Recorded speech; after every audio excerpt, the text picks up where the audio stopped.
परिणाम। आज हमनी के बात करब बैगन के चोखा के, जे भोजपुरिया थाली के राजा मानल जाला।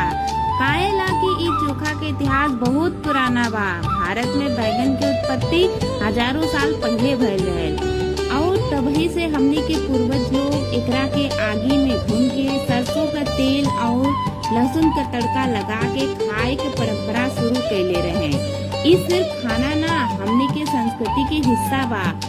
और रउआ जानत बानी इ सिर्फ स्वादिष्ट ना, सेहत खातिर भी बहुत फायदेमंद बा।